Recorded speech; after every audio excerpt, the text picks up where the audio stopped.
hinawakan ko na lang ang kamay ko kung nakakana sa vlog. Oo. Kasi hindi na niya ano talaga, hindi siya makakapagsalita at hindi siya makakaano. Nanginginig na siya eh. Marami pa daw hindi nakikita. Ay, nakakatuwa. No, kasi talagang kilalang kilala niya na si Beyonce. Ayun mga kamamsyahin, mga kalingap, welcome back to my channel. Ayun, shoutout sa ating mga viewers. At syempre sa ating ama ng kalingap, Kuya Bal Santos Matubang, Ate Edna Vlogs at Kalingap Prab. At syempre, support natin Kuya Nel. Ayan. Bali ngayon, napapanoorin natin is one-on-one interview ni Kuya Nel kay Kalingap Edo. Na-corner ang kating Edo. Ayan, thank you kay Kuya Nel. Tara, samahan niyo ako manood. Marami pang hindi nakikita sa vlog. Ayan, Kuya Nel, pasok.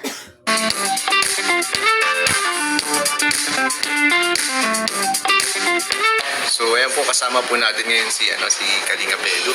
Ayan. Ayan, tatanungin lang kita bro about dun sa sa travel niyo sa Hong Kong. Kasi, di ba, kasi di ko alam yung mga nangyari kasi wala ako dun eh. So, gusto kong makibalita. At saka dun sa ibang hindi nakakaalam ng mga pangyayari doon. So, di ba pangalawang beses mo na to na nakapunta ka Hong Kong? Ilang beses.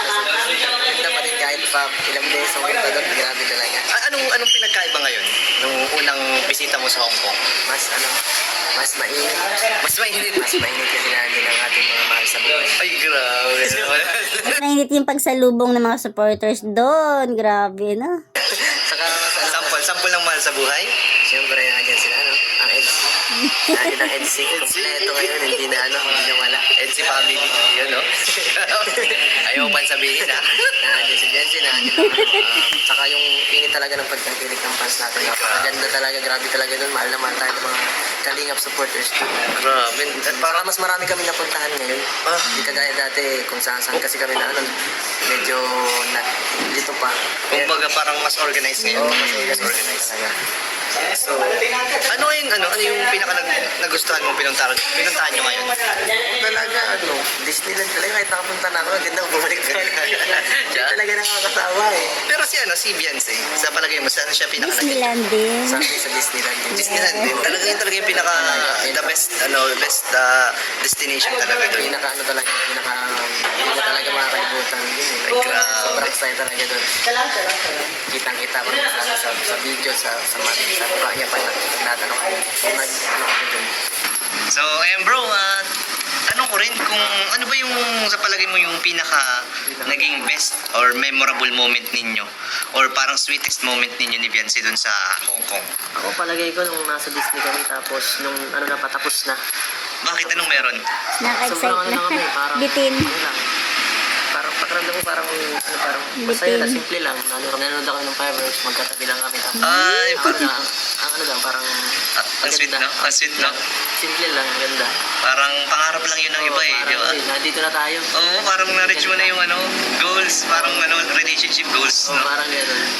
May sana all. Saka Sana all. nung nag-meet and greet, nung kami parehas, sobrang daming tao, daming supporters na nakita namin na grabe pag pagkikilig sa Kalingap sa amin. Sobrang saya talaga. Grabe, salamat po sa mga nagsalubong po sa kanila sa Hong Kong. Ano naman bro ang reaction ni Beyonce nung nakita niya sobrang dami palang supporters doon? Nung kinakabahan siya nun. Actually, nung makakanta na kami, ayaw na niyang lumaba. Ayaw ko kumanta.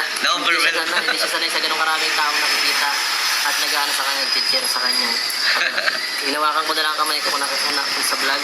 Oo. Kasi hindi na niya talaga, hindi siya makakapagsalita at hindi siya nanginginig na siya eh. Hindi siya sanay, pero ako medyo okay na sa akin. Oo, ikaw medyo sanay ka na rin eh. At least, di ba, talagang kilala na ni Edo si Beyonce. Alam niya na kung anong gagawin. Tagal na sa Kalingap eh. Grabe no? Pero palagay mo nag-enjoy naman si Beyonce? Sobra kasi hindi naman halata na halos hindi nga kami na doon, na homesick, ibang klase doon. Ilang araw kayo doon? Ilang araw kayo? Hindi sila na homesick kasi magkasama sila. Mga 6. Lakas yun. Travel dito, mga isang araw, ay di mga 7-8 araw kami halos talaga. Nawala dito, ang tagal. Sana all. So, yun, natanong ko na rin pala yung about sa mga sa sweetest moment nila. Pero tanong ko na lang din kung meron bang parang medyo hindi magandang happenings doon na nangyari na pwede ninyong i-share. Meron ba? Yung or parang hindi ka natuwa? Ano lang siguro, ang pinakamapangan siguro doon kapag sobrang haba lagi ng namin ang ginagawa sa isang araw. Talagang sinusulit namin eh. Oh. Kaya ang lakad namin sa isang araw, simula alas 11 hanggang umaga or alas 12 hanggang gabi na talaga yan. Grabe. Nakakauwi na kami alas 12 ng madaling gabi. Or alas 11. Sobrang pagod talaga. Talaga yung lakaran. Lakaran talaga. So minsan makikita mo sa mga video, na kami, hinang-hina na kami kasi ang pagod talaga. Tsaka nakaka-apekto rin yun sa mood mo, di ba? Pag yung pagod na pagod ka na, Minsan di ba? ma-vlog pa daw. Pauwi na. Ay, wala na. Pagod na talaga. Wala naman din. Yun lang ang doon din na hindi ko talaga nagustuhan. Kaya pala si Kalinga Prab, naka-ready talaga yung upuan ni Jackie, no? Kasi more lakad talaga doon. Oo, yung maraming Simple masyadong lang, wala lakad. naman masyado. Kasi sobrang ganda talaga ng lugar. Bagay. Kahit unang bansa ako pa yun, sobrang talaga. Kahit bumalik ka pa? Oo, kahit ilang ulit pa. Ay, grabe. Doon guys.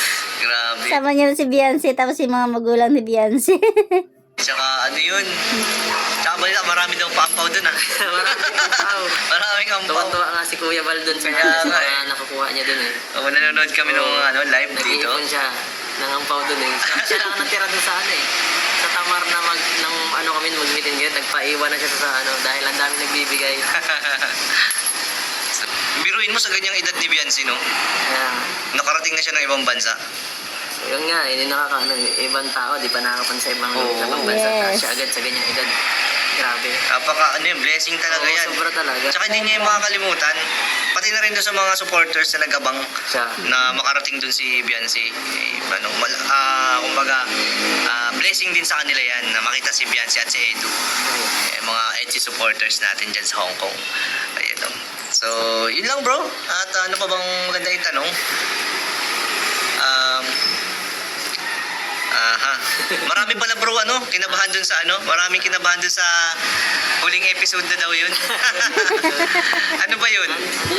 Yun yung naging issue nila eh. Ano ba ibig sabihin ng huling episode? Episode sa Sa Hong Kong. Sa Hong Last Kong. episode sa Hong Kong. Kasi wala pang sunod na episode nun, di ba? Ang bihira yan. Kasi natakot kami dun sa comment ni Kalinga Prab dun sa live eh. Sabi, nag-i-edit na daw siya ng last episode. Hala, ano nangyari? Baka gawa rin ng mga issue-issue. So, buti hindi naman pala. Last episode lang yun sa Hong Kong, guys. Pero, Ano lang kayo ni Kalinga pa. Tinatakot lang ngayon. speaking of issue, anong palagay mo? Affected ba si Beyonce doon? Nung nasa Hong Kong kayo? Palagay mo?